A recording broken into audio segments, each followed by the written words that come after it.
আসসালামু আলাইকুম ওরহমতুল্লাহি ওবরকাতু।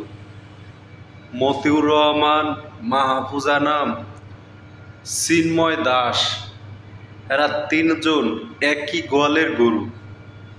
এই তিনজন ভারতের সব থেকে বড় এজেন্ট। এই ব্যাপারে একটা পূর্ণ ভিডিও দিচ্ছেন পিনাকি ভট্টাচার্য দাদা। পুরো ভিডিওটা আমি দিলাম, দেখার অনুরোধ রইল। দেখলে পরে বুঝতে পারবেন এগো তিনজনের চক্রান্ত। প্রথম আলো এবং ডেইলি স্টার এরা সারা জীবন ভারতের গোলামি করছে, উল্টাপাল্টা নিউজ ছাড়ছে। সাইফুর রহমানের মৃত্যু নিয়েও আইনজীবী সাইফুর রহমানের যে জবাই কইরা মারলো উগ্রবাদী ইস্কনরা, এই ব্যাপারে দেখেন কি নিউজ করছে প্রথম আলো। এই প্রথম আলো এবং ডেইলি স্টার সারা বাংলাদেশে একবারে পিটাইয়া ধ্বংস করে দিতে হবে। প্রত্যেকটা অফিস, কোনো চিহ্ন থাকবে না মতিউর রহমানের আর মাহফুজ আনামের, সেই সাথে চিন্ময় দাসের। এইগুলা হচ্ছে ভারতের মূল এজেন্ট। এগুলার মাধ্যমে ভারত বাংলাদেশকে কন্ট্রোল করে। এগুলাই বাংলাদেশের যত উল্টাপাল্টা নিউজ ছাড়ে। সেই ব্যাপারে পুরা ভিডিওটা ছাড়ছে পিনাকি ভট্টাচার্য দাদা। পুরা ভিডিওটা দেখলে আপনারা ভালোভাবে বুঝতে পারবেন। ধন্যবাদ সবাইকে ভিডিওটা দেখার অনুরোধ। আল্লাহ হাফেজ। চট্টগ্রামে আইনজীবী সাইফুল ইসলামের হত্যাকাণ্ড আমাদের জন্য কিন্তু একটা ওয়েক আপ কল। সাইফুল ইসলামের শহীদের মৃত্যুকে সৃষ্টিকর্তা যেন কবুল করেন। তিনিও অগাস্ট বিপ্লবের শহীদ। এইভাবেই দীর্ঘ হচ্ছে শহীদের তালিকা। ঢাকায় একটা সংবাদ সম্মেলন করছে বাংলাদেশ সম্মিলিত সনাতনী জাগরণ জোটের প্রতিনিধি অ্যাডভোকেট সুমন রায়। সে বলছে সাইফুল ইসলামকে দুষ্কৃতিকারীরা হিন্দু ভেবে হত্যা করছে। এ বয়ান তৈরি করে দিছে কে? বাংলাদেশে আর এক ইন্ডিয়ান লেসপেন্সার। দেখেন, একে আজাদের চ্যানেল 24, তারাই প্রচার করে হিন্দু ভেবে সাইফুলকে হত্যা করা হয়েছে। রিপাবলিক টিভি, ওই যে নাইসা একটা লোক আছে না মলম বেছে, ওই রিপাবলিক টিভি প্রচার করছে সাইফুল ছিল চিন্ময়ের আইনজীবী এবং সেই জন্যই তাকে হত্যা করা হয়েছে। The Muslim lawyer who was defending Chinmaya Prabhu has been killed in police violence. This happened outside Chattogram Court where Prabhu was presented, and the Muslim lawyer who was defending Chinmaya Prabhu has been killed. হ্যাঁ, চিন্তা করেন, বাংলাদেশের সুশীলেরা যখন প্রথম আলোর সামনে জিয়াফত করেছি না, তখন এসে করছিল যে এইভাবে মাদ্রাসার ছাত্রদের দিয়ে করানোটা ঠিক হবে না, ইন্ডিয়ার বয়ানকে শক্তিশালী করা হবে। ইন্ডিয়ার বয়ান লাগে, ও বয়ান তৈরি করে নেয়। এই বাঙ্গু সুশীলেরা যারা প্রথম আলো ডেইলি স্টার নিয়ে হাউকা লাগাই দিছিল, তাদের জন্য আজকা এটা দেখানো ফরজ হয়ে গেছে। কেন? প্রথম আলো ডেইলি স্টার একটা সংবাদ মাধ্যম না, একটা ইন্ডিয়ান ন্যারেটিভ তৈরির প্রতিষ্ঠান। এই দুই প্রতিষ্ঠান বাংলাদেশ বিরোধী। আসেন এইটা আমরা দেখি প্রথমে, কারণ প্রথমে তো দেখাইলাম চ্যানেল 24, তখন কইলাম প্রথম আলো, এখন কইবেন যে চ্যানেল 24 দেখায় প্রথম আলো গাইলেন কেন? আসেন দেখি কেন গেলাই। এই যে এক গণশত্রু আছে না, প্রধান উপদেষ্টার প্রেস সচিব, প্রধান উপদেষ্টার কার্যালয়ে বসে প্রথম আলো ডেইলি স্টারের এজেন্ট হিসেবে কাজ করে, আর আমাদের মারার জন্য পুলিশ পাঠায়, ওই পাঠাইছে কলে। যাই হোক, ওর কাছে আমার প্রশ্ন যে হেডিং কি প্রমাণ করে? চট্টগ্রামে আইন শৃঙ্খলা রক্ষা বাহিনী বাহিনীর সঙ্গে চিন্ময় অনুসারীদের সংঘর্ষ, আইনজীবীকে হত্যা। ইসকন অনুসারীরা যে একজন আইনজীবীকে হত্যা করছে তাকে এই শিরোনাম থেকে বোঝা যায় নাকি উল্টা ধারণা সৃষ্টি হয় পুলিশের সাথে সংঘর্ষে একজন নিহত হয়েছে? দেখেছেন, এটাই হইতেছে প্রথম আলোর বয়ান তৈরি। আজকের ঘটনা প্রথম আলোর বয়ান তৈরি, একদিনের ঘটনা দেখাই দিলাম, তাইলে বুঝছেন তো যে কি ঘটনা ঘটে আর কি নিউজ করে। এটা 5 বছর পরে যখন একজন দেখবে, সেই টাইটেল দেখে কি বুঝবে? যে পুলিশের সাথে সংঘর্ষে নিহত হয়েছে, তাই না? আবার সমকাল দেখেন, প্রথম আলোর মতো বাংলাদেশ বিরোধী অভিন্ন কাজ করছে এই সমকাল দুর্বৃত্ত ব্যবসায়ী একে আজাদের মিডিয়া। আসে নাকি দেখেনি একে আজাদ হাসিনার কি ছিল, এটা বারবার দেখায় দেওয়া দরকার। দেখেন, শুনেন। মাননীয় প্রধানমন্ত্রী, আমরা উন্নয়নশীল দেশ থেকে মধ্যম আয়ের দেশে উন্নীত হতে যাচ্ছি। অনেক অসম্ভব আপনি সম্ভব করেছেন। ব্যবসায়ীরা নিরাপদে ব্যবসা করতে পারছেন। আপনি রাজনীতিক স্থিতিশীলতা এনেছেন। স্থিতিশীলতাই সমৃদ্ধি ও শান্তি আনে। এই জন্যই বলি শেখ হাসিনার সরকার বারবার দরকার। তাই শিল্পী কবির সুমনের জনপ্রিয় গানের ভাষায় বলতে চাই, প্রথমত আমি তোমাকে চাই, শেষ পর্যন্ত আমি তোমাকে চাই, ভীষণ অসম্ভবও তোমাকে চাই। জয় বাংলা, জয় বঙ্গবন্ধু। এইবার নিউজটা দেখেন, পুলিশ পিটাচ্ছে ইসকনের অনুসারীকে, তাই না? চিন্ময় অনুসারীদের সাথে আইন শৃঙ্খলা বাহিনীর সংঘর্ষে একজন নিহত। আপনারা যে কাউকে এই ছবিটা দেখায় পড়বার করবেন, টাইটেলটা শুনে জিজ্ঞেস করবেন যে কে মারল লোকটাকে, বলেন তো। সবাই বলবে পুলিশ মারছে। এটাই হইতেছে বয়ান। যারা সংবাদ মাধ্যমের স্বাধীনতা স্বাধীনতা করে চিল্লাচ্ছে না, তাদেরকে এটা দেখাই দিবেন যে সংবাদ মাধ্যম কিভাবে বয়ান বা ন্যারেটিভ তৈরি করে একটা ঘটনার। একে আজাদের অফিসে বেশ কয়েকটা মিটিং হয়েছে, কে উপদেষ্টা হবে এটা নিয়ে 5ই আগস্টের পরে। এই হিসাবগুলো ধরাই দিব একে একে। আপনারা একটু খেয়াল রাখবেন বাঙ্গু সুশীলদের ক্ষমতার রসুনের কিভাবে এক জায়গায় মিলে। এই সমকালের সম্পাদক ছিল ফারুক আসিফ। সে এর আগে কাজ করতো প্রথম আলোতে, এখন সে প্রেস ইনস্টিটিউটের মহাপরিচালক বানিয়েছে প্রেসিডেন্সির সরকার। বুঝছেন তো, ওই এখন কি শিখাবে, প্রেস ইনস্টিটিউট এখন কি করবে। প্রথম আলোর অফিসের সামনে জিয়াফত করলে কেন বাঙ্গু সুশীলদের ক্ষমতার রসুনের পুন্দে আগুন ধইরা যায় যে গুলি ছুটতে হয়, গ্রেপ্তার করতে হয়? কেন একটা সুশীল বলে না প্রথম আলো অফিসে ধরে নিয়ে বেধড়ক পেটানো হয় আমাদের আন্দোলনের একজন কর্মীকে? এটা জানেন তো? এই আলোচনা অপ্রাসঙ্গিক হইলেও দেখাই রাখি, কারণ আপনারা হয়তো বিষয়টা জানেন না। এই ছেলেটার নাম আমজাদ উদ্দিন ফরহাদ। তাকে প্রথম আলোর অফিসের মধ্যে ধরে নিয়ে গিয়া পেটানো হয়েছে নির্মমভাবে, এবং ওর প্রোফাইলে যায় দেখবেন ওই পেটানোর ছবি, ওই রক্তাক্ত ছবিগুলা ওর কিভাবে জমাট হয়ে গেছে রক্ত শরীরে ও দিছে। মির্জা ফখরুল বলছে যে কিছু হটকারী এবং উস্কানিদাতা বাংলাদেশের সংবাদপত্রের স্বাধীনতা ধ্বংসের চেষ্টা করছে। মির্জা ভাই, আপনি মুরব্বী মানুষ, বেয়াদবি নিয়েন না, না বইলা পারিও না, মানে আপনি বললে তো আমাদেরকে বলতে হয়, তাই না, পাল্টা। তো যাই হোক, এই যে ফরহাদ ছেলেটা না দেখাইলাম, ও আপনার দলেরই ছেলে। এইটা সে ওর ফেসবুক প্রোফাইলের কভার ফটোটা দেখান না। আপনি ছেলেটা চেনেন? চেনেন না? আপনি তো যা থাপ্পড় মারবেন কর্মীদেরকে সামনে আসে পড়লে বিরক্ত হইয়া। আমি শিওর ওই ছেলেকে আপনি চিনেন না। আমি কিন্তু চিনি এই ছেলেটাকে। বাংলাদেশের আগুন বরাবর যে পোলাপান আছে না, ওরা জানে না, কিন্তু আমি ওদেরকে ফলো করি, অনেকদিন থেকে ফলো করি। ওকে আমি ফলো করা শুরু করি একটা ভাইরাল হওয়া ভিডিও থেকে। আগে ভিডিওটা দেখেন, কুমিল্লার ছেলে করলে এটা, আগে ভিডিওটা দেখেন। এটা সে দেখান নাই না? শেখ হাসিনা প্রেসিডেন্ট ছিল, প্রধানমন্ত্রী ছিল, উনি কি মুসলিম না হিন্দু? মুসলিম না। উনি অন্যায় করছে, ওনারে বের করে দিলে সমস্যা নাই, কিন্তু একজন হিন্দু অন্যায় করলে ওরা বের করে দিলে সমস্যা। আপনাদের সাইনবোর্ডটাই আগে হচ্ছে, সাইনবোর্ডটা পাল্টান। সাইনবোর্ডের মধ্যে লেখা আছে হিন্দু বৌদ্ধ খ্রিস্টান ঐক্য পরিষদ। কেন রে ভাই, আমরা কি দোষ করলাম? আমরা তোমাদের ভাই না? আমরা তোমাদের ভাই না? এটা হওয়ার দরকার ছিল হিন্দু বৌদ্ধ খ্রিস্টান মুসলিম ঐক্য পরিষদ। তাইলে হয়তো 18 কোটি ভাই ভাই গলায় মিলাইতাম। আপনি আমাদের সাইনবোর্ডের মধ্যেই মাইনাস করে দিলেন। আবার আয়া এখানে বলতেছেন সংখ্যালঘু। এখন তো সংখ্যালঘু 3 জন একসাথে হইয়া, আপনি 3টে ধর্ম একসাথে হইয়া আপনি আমাকে মাইনাস করে দিলেন, মুসলিম মাইনাস করে দিলেন। এখন সংখ্যালঘু কে হইলো? এখানে যতজন আছে বেশিরভাগ লোক আপনার প্রেসে কাজ করেন, এডুকেটেড পারসন। এর সিম্পল কোশ্চেন, আপনার সাইনবোর্ডটা দেখেন। এখন বাংলাদেশে স্বাধীনতা আছে, তার মানে আপনি যা খুশি বইলা যাবেন, যা খুশি বইলা যাবেন। এই স্বাধীনতার জন্য আমরা কষ্ট করি নাই, আমরা লড়াই করি নাই, হাজারটা ভিডিও নাই।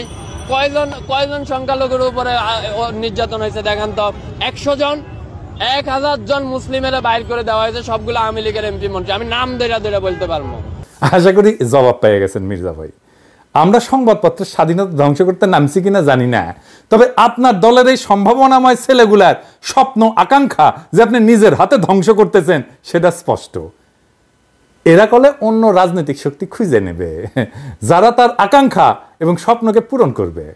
যাই হোক, ওর যে ভিডিওটা, ওই যে কইছে, ওই যে স্টেটমেন্ট দিছে, ওর ভিডিওটা আমি পরের এপিসোডে দেখাবো। এই ভিডিও রেকর্ড হয়ে গেছে, কিন্তু এই ঘটনা যেহেতু ঘটলো আজকে চিটাগাঙে, সেই জন্য আজকে তড়িঘড়ি করে এটা রেকর্ড করা লাগলো। তো যাই হোক, ওই ভিডিওতে আমি ওইটা দেখাই নাই, যেটা দেখাই নেই সেটা একটু শুনেন। আমি আরেকজনের ভয়েস মেসেজ শুনেন যে ওই ঘটনার সাক্ষ্য দিচ্ছে। ওই তো কইছে, ফরহাদ তো কইছে, আর এই ঘটনার সাক্ষ্য দিচ্ছে, শুনেন। ওই দিন রাত্রে আমাদের ভাইদেরকে ধরার পরে আমরা যখন তাদেরকে ছাড়াতে যাই, তখন তারা বলে যে আপনারা কয়েকজন আমাদের সাথে আসেন, এসে আমাদের সাথে কথা বলেন, আমরা ওদেরকে ছেড়ে দিব। 2 জন সেনা অফিসার ছিল সেখানে। তারপরে তারা আমাদেরকে আর কি 2 জনকে আইসোলেট করে ফেলার পরে আমরা তাদের সাথে যাই, তারা আইসোলেট করে ফেলে এবং প্রায় 2-3 ঘন্টা আমাদেরকে প্রথম আলোর অফিসের নিচেই রাখে আর কি। একদম 2 ঘন্টা শেষের দিকে নিয়ে যায় আমাদেরকে আবার আন্ডারগ্রাউন্ডে ঢুকাই 2 জনকে। তখন আমরা দেখতে পাই যে ওখানে একটা ছেলেকে পিটাচ্ছে আর কি। পিটাচ্ছে বলতে তখন মারা শেষ অলরেডি, অনেক মারধর করছে, ছেলেটা গ্রাউন্ডেড আর কি। পরে বুঝতে পারলাম যে যে ছেলেটা ভিডিও দিয়েছে সেই ছেলেটা সেটা। তা আমরা তখন অলরেডি তাদেরকে কোশ্চেনও করছিলাম যে আপনারা ওনাকে পিটাচ্ছেন কেন, আর হাত দিয়ে না গায়ে, কথা গরম গরম কথা আমাদের সাথে হয়েছে। তো ওইখানে অফিসার হিসেবে দুজন ছিল, কমান্ডার দুজন ছিল। একজনের নাম হচ্ছে যে ক্যাপ্টেন আবরার এবং আরেকজনের নাম হচ্ছে যে ক্যাপ্টেন আঞ্জুম। এরা দুজন অফিসার ওখানে ছিল, এটা আমি কনফার্ম, এবং ওদের সাথে আমরা কথা বলেছি শেষ পর্যন্ত। সারাদিন অপেক্ষা করছি ডেইলি স্টার কি শিরোনাম দেয়। তো বাংলাদেশ সময় রাত 8:11 ডেইলি স্টার রিপোর্ট করছে, কিন্তু অনুবাদ করে হুবহু মেরে দিছে প্রথম আলো শিরোনামটা। রিস্ক নেন নাই, বুঝার চেষ্টা করেন ইন্ডিয়ার কত বড় লেসপেন্সার এরা। এবার আসেন চিন্ময় দাসের ঘটনাটা একটু দেখে আসি আর কি। আমরা আগে দেখলাম আসিফের একটা স্টেটমেন্ট, চিন্ময় দাস কারাগারে, রাষ্ট্রদ্রোহের ঘটনায় ছাড় দেওয়া হবে না। মানে আজকাল উপদেষ্টাদের ভাষা হয়ে গেছে হাসিনার মতো, ছাড় দেওয়া হবে না, সহ্য করা হবে না। প্রথম আলো সমাবেশের সামনে আমাদের পিটানো হইল, বাতি নিভায়, আমাদের বললেই কালে সরে আসতাম, আমাকে বললেই সরে যেতে বলতাম, কোনো সমস্যা ছিল না। কিন্তু উপদেষ্টারা কইতেছে যে পত্রিকার অফিসে নাকি হামলা হয়েছে, তাই সহ্য করা হবে না। হ্যাঁ, মানে ও ভাবিছে কি যে এটা ইসলামী সমাবেশ, যেহেতু অনেকের দাড়ি টুপি আছে, এই হিসেবে যদি দেখানো যায় তাহলে ইন্ডিয়া খুশি হবে। হ্যাঁ, আশ্বস্ত করলো ইন্ডিয়াক। এগুলা কয়া, এগুলা বুঝি আমরা, হ্যাঁ এগুলো আমরা বুঝি। প্রথম আলো রয়ের টাকায় চলে, প্রথম আলোর সাথে ভারতীয় হাইকমিশনের প্রকাশ্য পার্টনারশিপ আছে। দেখেন, রয়ের টাকায় বাংলাদেশে পত্রিকা চালায়, এটা রাষ্ট্রবিরোধী কাজ। আর এই অভিযোগের প্রমাণ বা ফয়সালা করার দায়িত্ব সরকারের ছিল, সহজে করা যেত। এই দুই পত্রিকা আয় ব্যয় হিসাব দেখেন, খুবই কমন প্র্যাকটিস। দুদককে কন, এনবিআর কে কন, বাংলাদেশ ব্যাংকে গোয়েন্দা অনেকে এই কাজ করতে পারবে। হ্যাঁ, কিন্তু আপনারা তো শক্তের পক্ষে থাকবেন আর নরমের জম হবেন। হ্যাঁ, অসাম্প্রদায়িক বইলা যে হিন্দুত্ববাদের বয়ান আছে সেখানে আশ্রয় নেবেন, তাই আপনারা হুঙ্কার দিলেন দেখে নেব, সহ্য করা হবে না। কিন্তু এখন ইসকনের বেলায় কি করবেন? হ্যাঁ, র সিনের নাই না, ইন্ডিয়া সিনের নাই। হ্যাঁ, নতুন আসিছেন তো এই মাঠে খেলবার, ইন্ডিয়া সিনের নাই। নতুন নতুন রয়ের সাথে প্রেম খাতির দেখায় চলা যায় না, ওটা আমি লিগি পারে। সব যুগে যারা চলতে গেছে তারা ধরা খেয়েছে, আগামীতে আরো ধরা খাবে। রাস্তায় ময়রা পড়ে থাকতে হবে, আর একটা পিলখানার ঘটনা ঘটবে, দেহ ছিন্ন ভিন্ন হয়ে যাবে, তারপরে হুশাক্কেল যদি হয়। সরকারকে সবাই প্রশ্ন করবেন, কেন চট্টগ্রামের হাজারি গলিতে অ্যাসিড ছুড়ে মারা হইল? সেনা এবং পুলিশের উপরে এই ঘটনাকে কেন চাপা দেওয়া হলো? কোনো মামলা হয়েছিল? হইলে কই সে মামলা? না করলে দায়ীকে কেন সে চাপা দেওয়া হয়েছিল? আবার বিএনপির ভূমিকা দেখেন, ওই যে ছেলেটা পতাকা তুলিছিল না, পতাকা তোলার মামলা করেছিল না, ওরা দল থেকে বহিষ্কার করে দিছিল।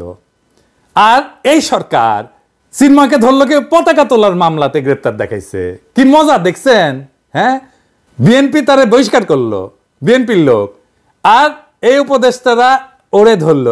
এটা বুঝে মিলানো যায় কেন ধরলো তাইলে? হ্যাঁ, ও বগুড়াতে কথা আছে, কার কে মারে ধুলায় অন্ধকার। তো বিএনপির যে নেতাকে বহিষ্কার করলো এই মামলার জন্য, সেই মামলা গ্রেপ্তার করাটা কি জরুরি হইল কেন? সেটা আমরা দেখবো, পরে আলাপ করবো। আরেকটা জিনিস বুঝাই নি, চিন্ময় নাকি ইসকনের না, ওক নাকি 4 মাস আগে ইসকন থেকে অব্যাহতি দিছে। ওর মুখেই দেখেন, 5 দিন আগে শুনেন ইসকনের আলাপ শুনেন। কখনো ইসলামকে জন্ম দিচ্ছে, আরে ভাই, যেই দেশ জঙ্গি দমনের সারা পৃথিবীতে নেতৃত্ব দিচ্ছে, যেই দেশ এখনো তাদের সঙ্গে জঙ্গি দমনে সহায়ক চুক্তি করে আজকে তাদের সঙ্গে কাজ করছে, যদি জঙ্গি হয় সেই ইসলামের ভক্ত কি করে আমেরিকায় গোয়েন্দা বিভাগের প্রধানের দায়িত্ব নেয়? আজকে জাতিসংঘের প্রায় 9টি সংস্থায় ইসলাম কিভাবে কাজ করে। আমার ডেইলি স্টার শিরোনাম করেছে, x ISKCON leader arrested at হজরত শাহজালাল ইন্টারন্যাশনাল এয়ারপোর্ট। মানে চিন্ময়ের সাথে ইসকনের সম্পর্ক নাই। তো ভারত থেকে কে কে বিবৃতি দেয় চিন্ময়ের পক্ষে দেখেন, তারপরে ঘেরাও করার হুমকি দেয় কে দেখেন। সম্পর্কই যদি না থাকে তাইলে ইসকনকে কেন বিবৃতি দিতে হয়? এবার সেন দেখি চিন্ময়কে কেন গ্রেপ্তার করা হইল। এটা কইলে আপনারা এটাকে ষড়যন্ত্র তত্ত্ব বলতে পারেন, আমি এটা আপত্তি করব না, কারণ এটা তো আমার অনুমান।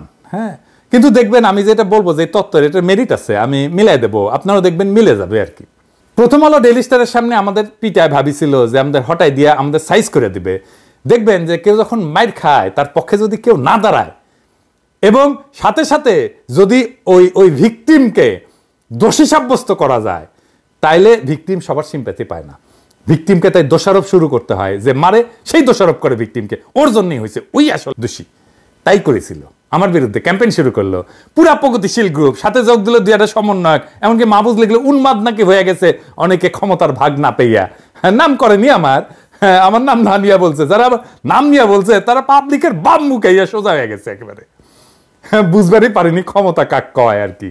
হ্যাঁ, নয় বাল গজাইছে তো ক্ষমতার বাল গজাইছে, ভাবিছে সারাক্ষণ যে আয়নাত যায় দেখে ওরা, বুঝছাও। তো এর মধ্যে সারা দেশে মাদ্রাসা ছাত্ররা বিক্ষোভ শুরু করলো।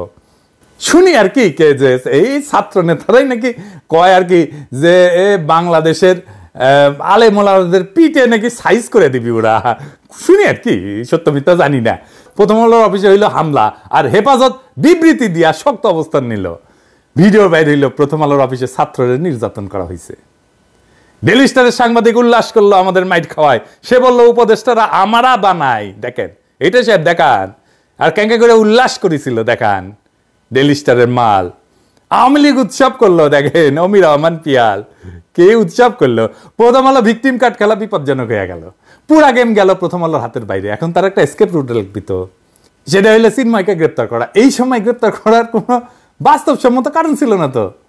সবাই কিন্তু জানে যে গ্রেপ্তার করলে কি হবে, সেটার মোকাবেলা করার কোনো প্রিপারেশন ছিল নাই, ইচ্ছা করে ছিল না। এই যে দেখেন সেভ বাংলাদেশি হিন্দুর হোয়াটসঅ্যাপ গ্রুপের সিক্রেট লাভ আমার হাতে আসে, তো এটা কি গোয়েন্দাদের হাতে আসেনি? আগে আসিছে। শুনান এডিটর সাহেব, না শুনে দেন। দুটো কাজে একটু আপনাদের সহায়তা চাই। প্রথম কথা হচ্ছে চিন্ময় প্রভুর ব্যাপারে এই যে হচ্ছে আপনারা 10-12 হাজার লোক জোগাড় করুন, সময় নিয়ে করুন, প্রয়োজন হলে অবিলম্বে করার দরকার নাই। দ্বিতীয় কথা হচ্ছে আন্তর্জাতিক মিডিয়া, বিশেষ করে ভারতীয় মিডিয়ার নজর ওদিকে ভীষণভাবে থাকবে মিন্টো পার্কের ওখানে, সেটা সুযোগ নিন। প্রয়োজন হলে আত্মরক্ষার জন্য ছোট ছোট যা যা প্রয়োজন সেই সমস্ত জিনিসপত্র নিয়ে কিছু অংশের বড় ভিড় আপনারা পৌঁছুন এবং দুটো দাবি করুন। প্রথম হচ্ছে চিন্ময় প্রভুর অবিলম্বে মুক্তি, এবং দ্বিতীয় দাবি হচ্ছে সবচেয়ে জরুরি যেটা, যে বাংলাদেশের সরকারকে ক্ষমা চাইতে হবে হিন্দু সমাজের কাছে, বুঝেছেন?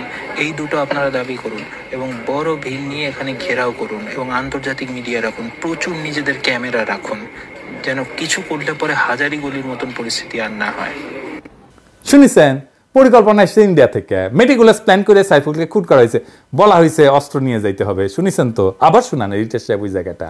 প্রয়োজন হলে আত্মরক্ষার জন্য ছোট ছোট যা যা প্রয়োজন সেই সমস্ত জিনিসপত্র নিয়ে কিছু অংশের বড় ভিড় আপনারা পৌঁছুন এবং দুটো দাবি করুন। আমি শিওর খুনটা করেছে র। যাই হোক, প্রথম আলো ডেইলি স্টার বাইসে গেল এই যাত্রায়, কিন্তু প্রাণ গেল সাইফুলের। এই প্রথম আলো কেমন পাওয়ারফুল দেখেন। যারা যারা প্রথম আলোতে যাবে, ডেইলি স্টারে যাবে, ওইখানে লিখবে, ডিফেন্ড করবে প্রথম আলো ডেইলি স্টারকে, মনে রাখবে তার কোনো না কোনো ভারতীয় স্বার্থ আছে, কোনো না কোনো ভারতীয় স্বার্থ আছে, অবশ্যই থাকতেই হবে। অনেকে বলেন প্রথম আলোতে হাসিনাও দেখতে পারত না, এটা কেন? তো এই আলাপটা করেছেন আমার এক প্রিয় লেখক ইমরুল হাসান। আপনার ওনার লেখা পড়বেন, খুব ভালো লেখেন কিন্তু উনি, আমি ওনার লেখা পড়ি। তো যাই হোক, ওনার ভাষা, ওনার লেখাটার থেকেই কইতেছি আমার ভাষায় আর কি। লোকজন কইতেছে যে নিউজ আউটলেট হিসেবে সময় টিভি, 71 টিভি, বাংলা টিভিউন, বিডি নিউজের এগেনস্টে কথা না বইলা প্রথম আলো ডেইলি স্টার নিয়ে কেন পাবলিক সাথে আমরা কেন কথা কই? কারণ এইটা না যে ওই 71 টিভি, সময় টিভি এগুলো খোলাখুলিভাবে দালালি করে বইলা বলার কিছু নাই, তা কিন্তু না। বরং এইগুলা just news outlet, cultural establishment না। প্রথম আলো ডেইলি স্টার হইতেছে কালচারাল এস্টাবলিশমেন্ট। এটা বয়ান তৈরির প্রতিষ্ঠান, পলিটিক্যাল প্রতিষ্ঠান। এটা নিউজ আউটলেটে রিডিউস করে ফেললে আসল পিকচারটা মিস হয়ে যাবে। যেটা আসল, এটা হইতেছে সবচেয়ে ক্রুশিয়াল জায়গা, সেটা কালচারাল এস্টাবলিশমেন্ট। 2 নম্বর কারণ হইতেছে যে আওয়ামী লীগ তো প্রথম আলো ডেইলি স্টারে দেখতে পারতো না কেন? এখানে একটা জিনিস এটা খেয়াল করে দেখেন, বিজেপি আর আরএসএস এর সম্পর্ক জানেন তো? আরএসএস থেকে সব নেতা আসে, বিজেপি হচ্ছে আরএসএস এর পলিটিক্যাল ফেস, মূল শক্তি হচ্ছে আরএসএস, আরএসএসই বিজেপিকে বানাইছে। তো বিজেপি এই আরএসএস এর সম্পর্কটা আবার কেমন? এদের মধ্যে কিন্তু আবার প্যারাপেরি আছে, একজন একজনকে দেখতে পারে না। এদের মধ্যে কিন্তু আবার দ্বন্দ্ব আছে, একজনের সাথে আরেকজনের দ্বন্দ্ব আছে। যে দেখেন, বিজেপি আরএসএস এর মাতব্বরিটা পছন্দ করে না। আওয়ামী লীগ যদি বিজেপি হয় তাহলে প্রথম আলো হইতেছে আরএসএস। প্রথম আলো চায় আওয়ামী লীগকে চালাইতে চায়, ভালো বানাইতে চায়। এটা আওয়ামী লীগের পছন্দ হওয়ার কোনো কারণ নাই, কারণ প্রথম আলো কি চায়? প্রথম আলো কলকাতার সাথে মিলতে চায়, ভারতের সাথে মিলতে চায়, নেহরুর স্বপ্ন পূরণ করতে চায়, মহাভারতে যায় মিলতে চায়। আর আওয়ামী লীগ দিল্লির দালালির কাগজ নিয়ে ঘুরে, এর চেয়ে বেশি হ্যাডম দেখাবে না। এই দুইটা কনফ্লিক্টের কারণে প্রথম আলো আর হাসিনার সাথে লাগে। সিপিবির সাথেও একই সমস্যা। সিপিবি আওয়ামী লীগকে ভালো করতে চায়, আর আওয়ামী লীগ বলে আমি দালালি করে চালাবো। সিপিবি সেই জন্য ৭২-এর সংবিধান, এইটা সেইটা, মুজিববাদ ইত্যাদি ইত্যাদি সবকিছু, মুজিবের সংবিধান এই সমস্ত বইলে কান্নাকাটি করে। কেন? সে ভালো বানাইতে চায়, আওয়ামী লীগকে তার মতো করে চালাইতে চায়। ফারুকির ওই যে অটোবায়োগ্রাফি করেছে না, ওইটার আক্ষেপ হইতেছে পলিটিক্যাল পাওয়ার কেন কালচারাল পাওয়ারকে পাত্তা দেয় না। এবং প্রথম আলো সাথে যারা সম্পর্ক এবং প্রথম আলো এদের আওয়ামী লীগের বিরুদ্ধে ক্ষোভটা ওই জায়গায়। ৩ নাম্বার হইতেছে যে পলিটিক্যাল পাওয়ার যতটা ভিজিবল হইতে হয়, কালচারাল পাওয়ারে ততটা ভিজিবল হইতে হয় না। দুইটার মধ্যে টেনশন থাকে। এখন এই কালচারাল স্ট্যাবলিশমেন্টটা সিংহ বা লেজ হোক গরুর, শরীরটাই হইতেছে পাওয়ারের মূল পার্ট। এই মুশকিল হইতেছে যে বাংলাদেশের এই বাম বাকশালীদের কালচারাল স্ট্যাবলিশমেন্টের বাইরে অন্য কোনো স্ট্যাবলিশমেন্টই নাই। অন্য যে নিউজ আউটলেটগুলো আছে তারা এই বাম বাকশালী কালচারাল স্ট্যাবলিশমেন্টেরই বি টিম, সি টিম, যার ফলে মনে হয় এরা প্রথম আলোরই কপি করতেছে যেন। তো যারা কয় যে প্রথম আলোর বিকল্প বের করতে হবে, প্রথম আলোর বিকল্প তো হবে না, কারণ প্রথম আলো তো কালচারাল স্ট্যাবলিশমেন্ট। প্রথম আলোর বিকল্প আর একটা পত্রিকা হবে না। এই মির্জা ফখরুল ইসলাম এই কালচারাল স্ট্যাবলিশমেন্টেরই পার্ট। বিএনপি করে কিন্তু এই কালচারাল স্ট্যাবলিশমেন্টের পার্ট। প্রথম আলো, daily star, ISKCON, India, Awami League, Hasina, বাম কালচারাল স্ট্যাবলিশমেন্টের পারস্পরিক সম্পর্কটা বোঝা গেল ফারুকি কেন উপদেষ্টা হয়, আর কেনই বা প্রথম আলোকে প্রতিরোধ করা জরুরি। আর যারা প্রথম আলোর বিরুদ্ধে কিছু বললে সংবাদপত্রের স্বাধীনতার কথা বলে তারা কত বড় বেকুব আর শয়তান। আওয়ামী লীগ যদি মোদির বিজেপি হয় তাহলে প্রথম আলো, ডেইলি স্টার হইতেছে আরএসএস। সাইফুলের মৃত্যুতে মোদির আলো আর দিল্লি স্টারের দায় আছে। আমরা এই প্রশ্নের উত্তর হয়তো আজকে পাবো না, কিন্তু একদিন না একদিন এর উত্তর পাওয়া যাবে। প্রশ্নটা তাই রেখে গেলাম, আমাদের লড়াই চলমান থাকবে। প্রথম আলো, ডেইলি স্টারের কালচারাল হেজিমনিকে আমরা ফাইট করে যাব যতদিন আমরা জিন্দা আছি। ইনকিলাব জিন্দাবাদ।